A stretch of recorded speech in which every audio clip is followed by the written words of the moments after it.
For purposes of the proxy statement filed with the SEC, is it a perk if I replace perks with a perk allowance?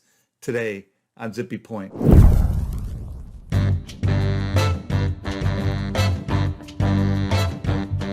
I'm Brock Romanack. I'm a big fan of use. It's a perk.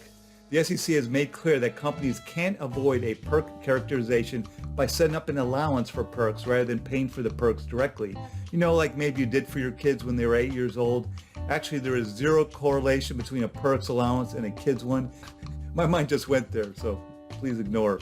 Anyway, since the end result is the same, very few companies bother to set up a perk allowance, particularly because if you set up an allowance, you still have to disclose what you're allowed to spend the allowance on, as well as what you actually spent the allowance on.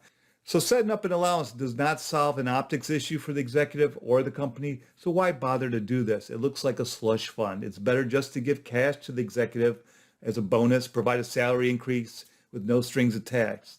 For more of my Vid-Guides about perks, there are dozens of them. Go to zippypoint.com or search YouTube with the hashtags of #perks and #zippypoint and let me know what you think.